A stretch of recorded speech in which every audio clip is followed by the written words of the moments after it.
Hey guys, welcome to a new video from Cook Island Pocket Guide. My partner Laura and I recently took a trip from New Zealand to the Cook Island to create Cook Island's largest travel guide called cookislandpocketguide.com.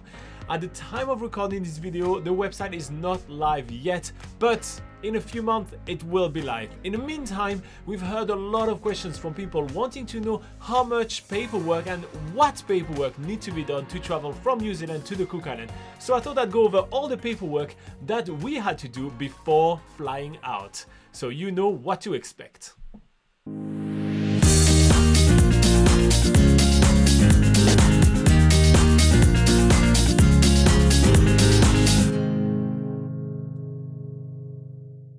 Hey guys, so before we begin, I would like to point a couple of things out. First up, there is a lot of paperwork that we're going to go through, so please don't be too frightened to watch the entire video. There is things that you need to do all the way for when coming back to New Zealand, so just make sure that you watch the full video. Second, I have replaced my partner Laura with a big bunch of paperwork, and therefore this is why I'm blurring this entire side of the screen, because there is a lot of information right here which are kind of private, and I don't necessarily want to display my social security number and all my private details. But here we go. The first thing that you need to make your life easier is your My Vaccine Pass. This is the card right here. I know it's all blurry, but you will see that there is a small card. It will make your life much easier around the airport and making your way around Auckland as well. So having a My Vaccine Pass, that's always a good idea. Oh, I'm throwing it away. Next thing that you need is a passport. You do need a passport in order to fly to the Cook Island, even if you're from New Zealand. So yeah, make sure that you do have a passport which is valid until at least 3 months after your departure. I think that's the current rule. So have a passport. Okay, and we're getting to the actual paperwork now. I just wanted to get those two things out of the way. The next thing that you need is your plane ticket. So you have your return ticket, and I strongly advise you to print it out, because getting Wi-Fi in the Auckland airport is not that easy. And trust us, a lot of the example I'm going to take right here are going to be from people that were in the same lineup than us. We were queuing for quite a while, and yeah, we had the chance to see other people struggle with all the paperwork. So printing your plane ticket is really easy. Rather than having to try to load it and show it on your phone, you may run out of battery, you may, there may be a lot of other issues. So just print your itinerary. That will always make your life easier. All right, this is gone. Okay, the next thing you're going to be needing is your test results. Since recording this video, the Cook Islands government has updated the entry requirements. RAT test will shortly be accepted instead of PCR test. Now back to the video. Yes, you do have to do a COVID-19 test in order to go to the Cook Island. At the time of recording this video, you have to do this test within, if I'm correct, 48 hours prior to departure. So you need to have the actual test results right here printed. It cannot be one of the free community tests. It doesn't work. So you can't just show the text that you get from the community test. You have to actually pay for the test yourself. So we did ours at Path Lab in the town of Tauranga.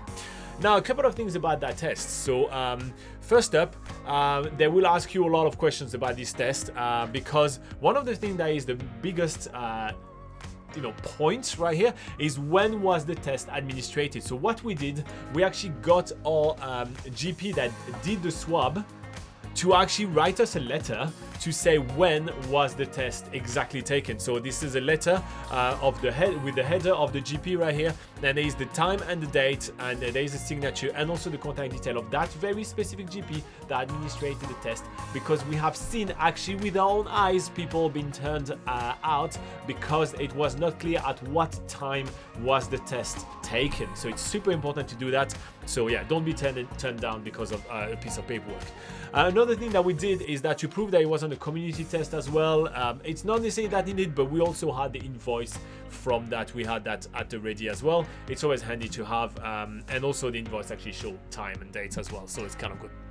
Okay, so that's all those things that kind of like the COVID-19 test. Now you also need to prove that you've been vaccinated, so you do need a COVID-19 vaccination certificate. So it's always handy to have, and you will need that. Mine is really battered. You can't really tell right here. Actually, I could get it out of the blurriness and show it to you. Mine is quite battered because literally they will ask it to you. Oh, it's gone. They will ask it to you quite a lot when you're going to be in the Cook Island itself, so just make sure that you do have that. Another good thing to have when you're traveling around, and I can show that to you as well in a non-blurry part, this is your New Zealand travel passport. It's something that more and more we're going to be needing. It is not replacing the COVID-19 vaccination certificate, but it is a good complement to it. And we also had our COVID-19 vaccination card as well. So we have those two things. We do travel a lot around the South Pacific Island. If you guys don't know much about us, we run Tonga Pocket Guide, Fiji Pocket Guide, Niue Pocket Guide, and obviously NZ Pocket Guide. So we travel a lot. We do use the international travel passport from New Zealand quite a lot. All right, so we are still right here about like talking to those ladies over there, doing the trying to get a boarding pass, right? Another thing that you will be given is this piece of paper right here, which says exit health screen. Keep this with you. So basically they will take your temperature, and right here I was at 36.2 degrees, which is good, and they ask you a bunch of questions. You will do that, and I'll show a photo on screen right now. You will do that prior to talking to those ladies, but they will ask you this piece of paper as well, and you will have to keep it with you along the way. So here you go. All right, so finally you get your plane ticket. Whoop whoop, you finally have a plane ticket to get into the plane to go all the way to the Cook Islands. You are flying to the Cook Island. It's pretty awesome. I'm gonna put it on screen right here. A completely empty plane, because yes, while we were actually flying to the Cook Island, the plane was really empty.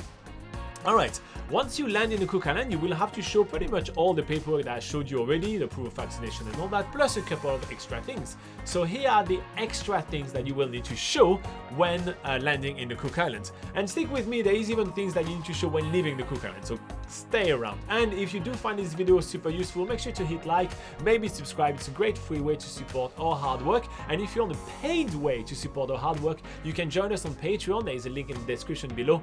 And for the price of a cup of coffee a month, you can get a lot of extra perks, from us, which would be cool. All right, so the thing that you need to get is you need to complete a declaration for online contact information for traveling to the Cook Islands. Air New Zealand will probably email you a link to do that, and you need to have done that. In order to prove that you have done that, you need to print the email or get yourself this little card right here that you will basically scan along the way, so people like through all the shops and everything you're going to go to. So what we did, we actually printed ours, and we put them front to back into a card sleeve for like playing cards, and there's mine and my partner's right here. So yeah, here you go. You can either print this little card right here, or you can print the email. Because we like to be super safe, we did do both. Another requirement when entering the Cook Island is that you need to have your accommodation sorted for when you go to the Cook Island. So printing your itinerary is always handy, because they will literally ask you when you enter the Cook Island where you're staying. And if you don't have a place to stay, it's basically against the rules of entering the Cook Island. So you may want to have your itinerary planned, or at least your maybe you can have your I lost my words. You can have your invoice from the hotel or the resort you're staying at. All right.